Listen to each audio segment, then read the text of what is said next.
Cuba apresenta alguns dos melhores índices de saúde no mundo. O governo cubano atribui esse resultado a um sistema de saúde familiar implantado no país logo depois da Revolução Cubana.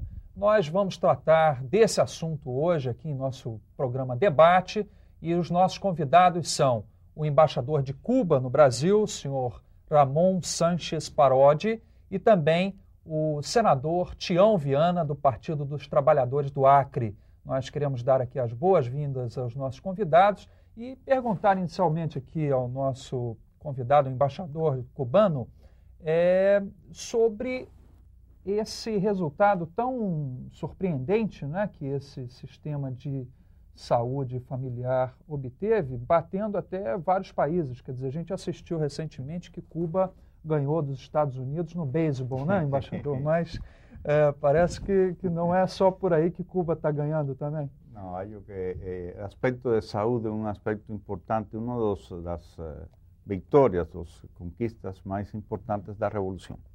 Realmente é resultado, os índices que Cuba mostra hoje, é resultado de um trabalho mantido aí durante 4 décadas, praticamente, visando a dar à população toda, não só um setor, uma parte da população, mas a população toda, uma assistência de saúde como é requerida, segundo os estándares, as normas, os padrões estabelecidos por a Organização Mundial da Saúde.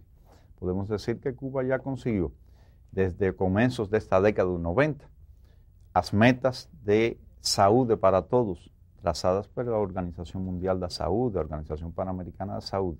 Já Cuba conseguiu. Lamentavelmente, muitos países, especialmente os países de América Latina e Caribe, não vão conseguir. Mas isso é resultado de 40 anos e 4 décadas de um trabalho visado a dar solução aos problemas da saúde da população toda. Esse programa do qual o médico, o programa de saúde da família, é a parte culminante, vamos dizer, é a última fase em esse programa, a partir de 1982, quando foi implementado. Já hoje, começou em quase faz 17 anos, já agora, praticamente a metade dos médicos em Cuba estão dedicados a esse programa de saúde da família.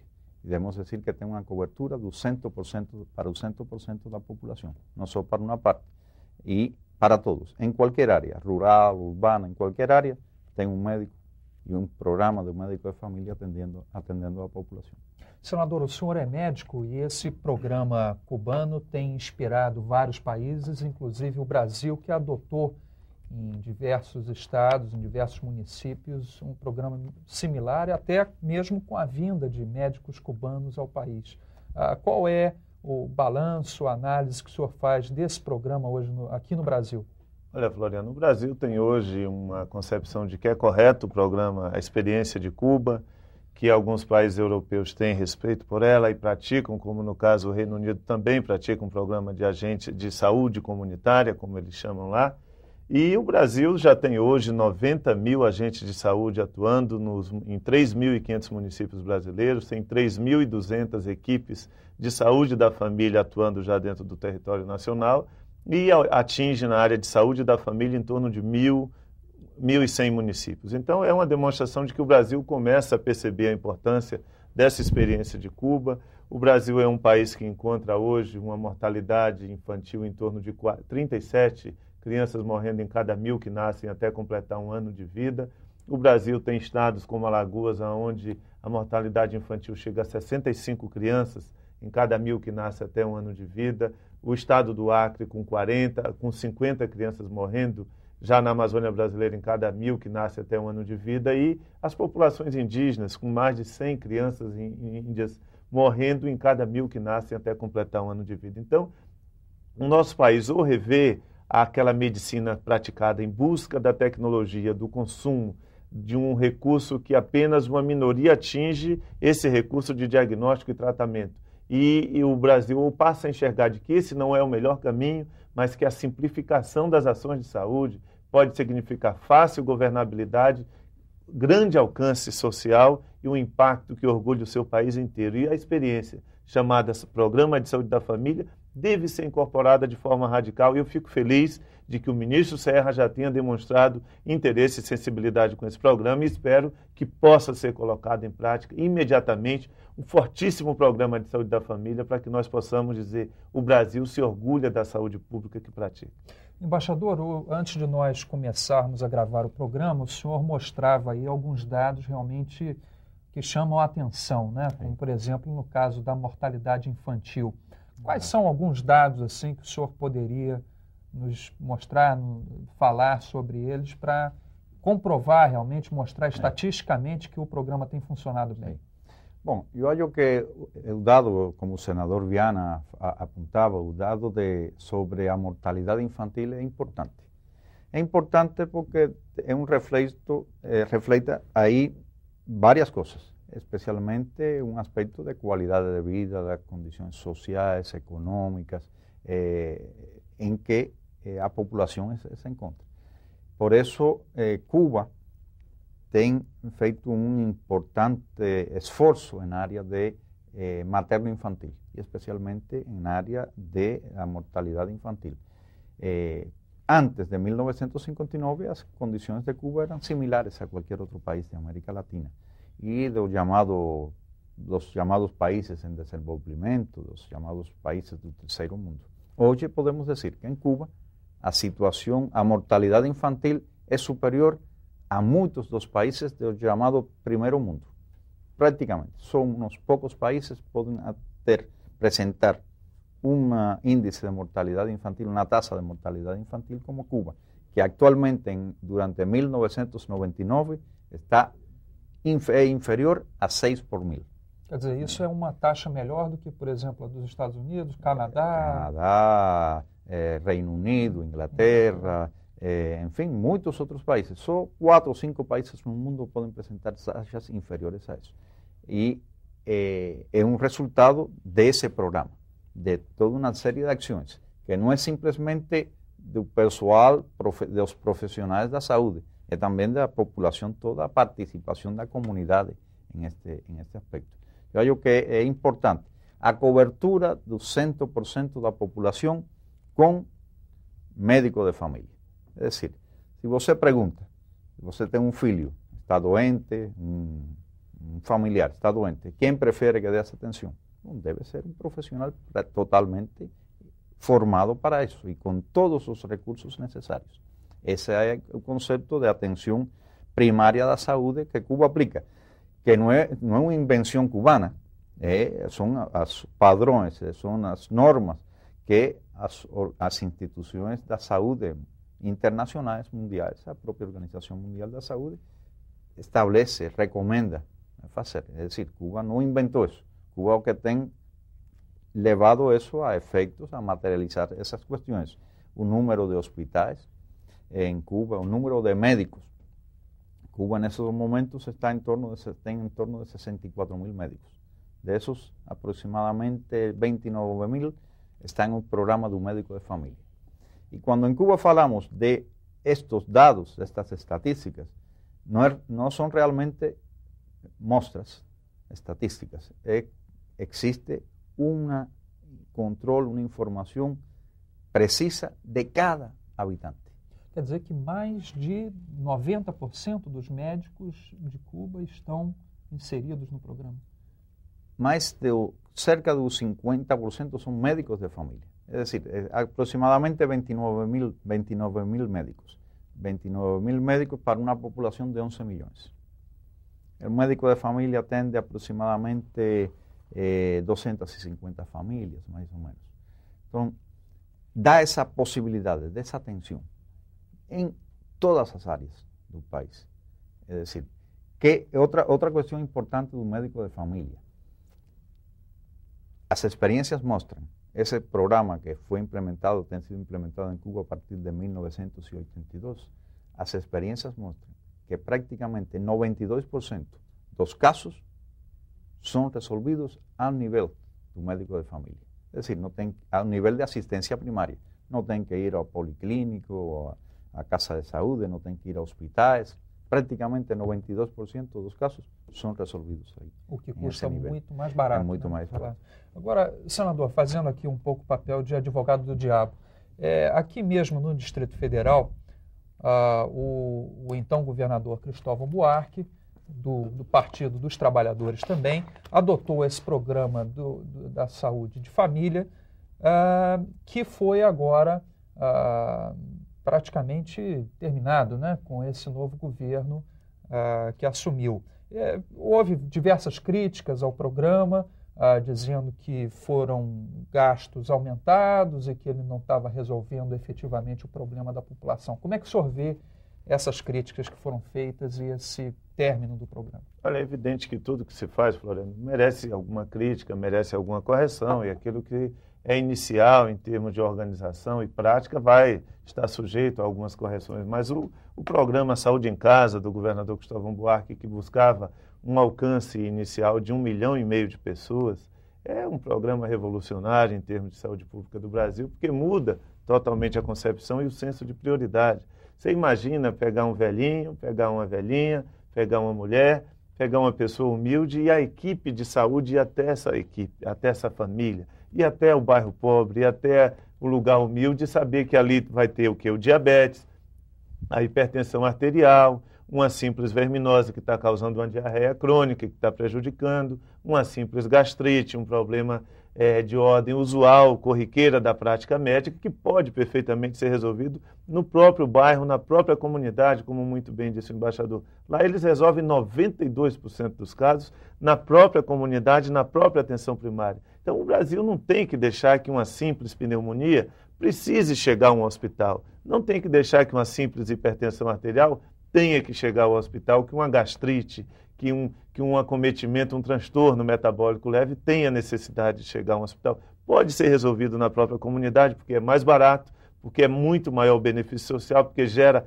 proteção e senso de cidadania para a família que vai ser atingida. Então, essa concepção que o Programa de Saúde da Família do governador Cristóvão Buarque implantou no Distrito Federal é o início de uma revolução que poderia ser feita em saúde, que eu espero que o Ministério da Saúde acompanhe esse sentimento e essa ação para que mude a imagem da saúde pública brasileira. Nós não podemos adiar essa decisão. É um assunto emergencial na minha concepção, porque envolve redução de custos, envolve construção do respeito à pessoa humana e evitaria aquela situação de um velhinho estar jogado na fila de um hospital sem atendimento, marca com 90 dias uma cirurgia quando chega, adiou, e aí não dá para a gente ver as pessoas serem tratadas desse jeito na saúde pública brasileira.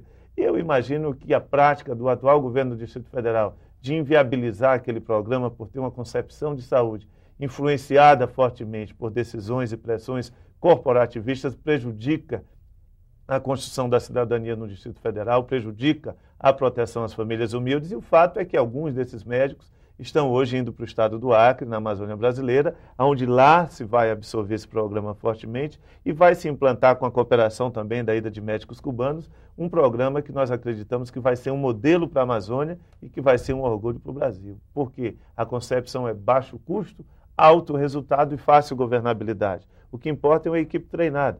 Você veja que o Brasil tem mais de 220 mil médicos e tem em torno apenas de 3 mil médicos atuando nesse programa, enquanto que Cuba tem quase 50%. E como que nós podemos entender isso, já que 92% dos casos podem ser resolvidos por esse tipo de programa, como que nós jogamos apenas menos de 5% da equipe de médicos do Brasil para um programa dessa natureza? É esse modelo, é essa compreensão de saúde que tem que ser colocada na ordem do dia, que é respaldada pela Organização Mundial da Saúde, pelo Fundo das Nações Unidas para a Infância, pela Organização Pan-Americana de Saúde. Embaixador, em que escala tem acontecido essa cooperação entre médicos cubanos e o Brasil e também em relação a outros países? Posso dizer que a colaboração internacional é essencial à concepção da atenção à saúde de Cuba. É decir, nós não concebimos a possibilidade de próprio desenvolvimento da medicina em Cuba sem uma colaboração internacional. Tanto a colaboração internacional que Cuba recebe como a que Cuba presta. Porque em ambos casos é de dupla mão. Cuba pode prestar uma colaboração internacional em outros países e tem um número substancial de médicos cubanos prestando essa colaboração, mas não é simplesmente dar, também recebe. en esa colaboración recibe experiencia, contribuye a formación de los médicos, a que los médicos conozcan otras experiencias, otros aspectos. Entonces entendemos esa colaboración como una colaboración de dupla mano, mismo cuando recibimos que cuando damos. En todo caso, damos y recibimos. Entonces, actualmente, por ejemplo, existe un programa, algo que muy importante, de colaboración internacional de Cuba con los países centroamericanos y caribeños, aquellos que fueron atingidos por los huracanes George y Mitch el año pasado, que causó miles de muertes. Y no son miles de muertes, afectó toda la infraestructura de esos países. En todos ellos tienen ahora equipos médicos cubanos contribuyendo en esa área, sobre todo, también algunas especialidades, más fundamentalmente en atención primaria, atención a las comunidades, visando a reducir el índice de mortalidad infantil, creando mejores condiciones para esa población, mejores condiciones de vida para esa población, y além de eso, salvando tantas o más vidas que aquellas que fueron ceifadas ahí por el huracán, por los huracanes o cualquier otro huracán futuro. Entonces, esa es la concepción. Algo que con respecto a Brasil, tenemos una colaboración ya con varios estados, en algunos estados es significativa, yo hallo. ¿Cuáles son los Como estados? por ejemplo existe actualmente ya en Roraima un número de médicos cubanos, en Tocantins tenemos esa colaboración ahora comenzando, que ya existió en alguna forma, pero ahora ya un programa más integral hallo con el estado de Acre, Rio de por Janeiro, ejemplo. En Río de Janeiro tenemos, aquí en Minas Gerais existen algunos médicos cubanos. Yo veo en eso varias cosas importantes. Primero, el facto de tanto Brasil como Cuba tener en parte de su territorio, Cuba en todo territorio, Brasil en parte de territorio, condiciones de país tropical. Los avances de la medicina, que ven casi todos los llamados países del primer mundo, no llevan en cuenta tanto las condiciones de países tropicales. Cuba, país tropical, han dedicado gran parte de sus esfuerzos, no solo técnicos, de pesquisas, de científicos, para las condiciones de los países tropicales. Algo que es importante para Cuba y para Brasil, establecer esa colaboración por el facto de ambos tener una gran incidencia de las cuestiones tropicales, de la situación tropical, ¿no? De un clima tropical, como es Brasil y Cuba. Durante o período que do governador Cristóvão aqui no Distrito Federal também houve um intercâmbio intenso, né? Sí, Cuba aportó algún asesoramiento, sobre todo alguna asesoría, consultoría a nivel de la Secretaría de Salud con respecto a la aplicación de un programa de médico de familia, programa de salud de la familia. Porque las condiciones no siempre son las mismas. Es decir, no es simplemente trasplantar o modelo cubano a Brasil. Tem que hacer algún ajuste ahí, las cosas no son iguales. Las concepciones los principios son los mismos, mas a forma de aplicación debe ser y puede ser diferente. Yo creo que ainda no tenemos una colaboración plena, yo diría. Tenemos mucho que resolver para que esa colaboración pueda ser una colaboración sin obstáculos, una colaboración plena. En cuestiones de carácter jurídico, cuestiones de carácter legal, en fin, varias cosas que afectan esas posibilidades. Podemos y debemos establecer una colaboración por el facto de ser países muy similares en cuanto a las condiciones climatológicas, ambientales y eso, en áreas de pesquisas. Cuba ha desenvolvido un esfuerzo grande y tenemos un nivel a par con países del primer mundo en área de biotecnología, ingeniería genética. Eso es importante en área humana, vegetal, animal. Recientemente tuvimos la honra de ser convidados al estado de Acre y la conversamos con el senador, con el gobernador, con las autoridades de Acre acerca de a grande ventaja que, por ejemplo, podría significar una colaboración entre Acre e Cuba nessa área, que estamos trabalhando nisso, produto de a diversidade biológica, a biodiversidade biológica, ecológica, que o estado de Acre tem. É uma questão inacreditável, não? Impressionante, essa biodiversidade de Acre. Bom, é preciso aplicar os conhecimentos da ciência técnica, as possibilidades que a ciência técnica dá para fazer um aproveitamento sustentável dessa biodiversidade. Disso falávamos com o senador e com o governador e com as autoridades acreanas. Então, ainda isso não conseguimos. Eu acho que existe um potencial alto, mas podemos incrementar e dar passos como esses passos que estamos dando entre o governo de Cuba, as autoridades de saúde de Cuba e as autoridades de Acre. E é interessante, senador, como é que esse potencial todo é tão bem visto por cientistas internacionais e muitas vezes é desperdiçado aqui dentro do país. Eu gostaria que o senhor comentasse também sobre esse assunto daqui a pouco, logo após esse primeiro bloco, e agora faremos um pequeno intervalo. Até já.